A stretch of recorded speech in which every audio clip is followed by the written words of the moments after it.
All right, everyone, Eric Reynolds with your Fox 10 News Now update. Police in Mobile still searching for clues in yet another shooting. This one happened yesterday morning in the southbound lanes of Interstate 65 near Springhill Avenue. Now, police say that the man suffered a non-life-threatening gunshot wound to the hip after a passenger from another vehicle fired shots into the victim's car. Now, paramedics rushed the victim to a local hospital for treatment. Mobile police are still trying to figure out why it happened. High schools in Mobile County may have played their final football game at Ladd Peoples Stadium.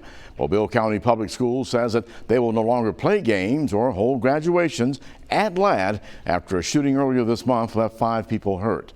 Now, neighbors who live near the stadium tell us that they are disappointed with that decision. I understand, but I still disagree because crime is everywhere. So why would you stop the people from coming over to Ladd Stadium? That's not going to stop the crime. We wanted to stay here. Everybody wanted to stay. You know what I'm saying? But they need to beef up security better. There was a concert at Ladd Saturday, one of the first big events since the shooting at the stadium. Ann Davis on the Ladd board says that they had no real problems with other events and plan to do more in the future. By the end of next week, millions of children in the United States could be eligible to roll up their sleeves for a COVID-19 vaccine. Pfizer is now ready and waiting to ship out its COVID-19 vaccine for kids 5 to 11 years of age. It's 2 doses, 3 weeks apart, each a third of a normal dose, and Pfizer says that it's about 90% effective against symptomatic infection. The FDA's vaccine advisors are now scheduled to meet tomorrow to make their recommendation to the FDA, which has already said that the benefits outweigh the risk, but ultimately it's up to parents. Parents ought to look at that discussion, see what the experts are saying. I don't want to get ahead of FDA and CDC's advisory process. Let's see what they say. But the data preliminarily looks pretty good. I think it could make a huge difference. It would be pivotal. So if and when the FDA formally makes the emergency use authorization, Pfizer is ready to get shipping. A Pfizer board member says that way it will be available for use as soon as the CDC makes the recommendation, which could be as early as November 4th and 5th. The mayors of Alabama's 10 largest cities gathering this week in Montgomery. The mayors are discussing legislative priorities and other issues. The mayors of Birmingham, Huntsville, Mobile, and others were expected to attend.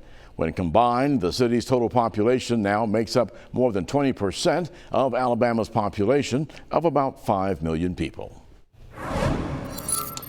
I'm meteorologist Michael White with your Fox 10 Storm Track report. As we start things off looking at the radar just before 4:30 in the morning, there was a little overnight rain that has since started to fade out. So as a lot of you get ready to leave the house early this morning, you may notice that some of the roads are wet, but a lot of the showers that was producing that rain has since faded out, and most spots are going to end up dry. Now keep in mind, we will end up way above average with our temperatures for the next couple of days. We're expecting highs today to reach the mid-80s. And this is before the next whopper of a system out west blows through here midweek. We're expecting to get a strong chance of not only showers and storms, but possible severe weather to roll through here on Wednesday night. And you can see a severe weather risk zone already in play for Wednesday, a level 2 out of 5 that covers eastern Texas, southern Louisiana, as well as our section of the Gulf Coast, and a level 1 just north of Interstate 10. Still too early to really time out exactly what the threats are going to be, but you can go ahead and plan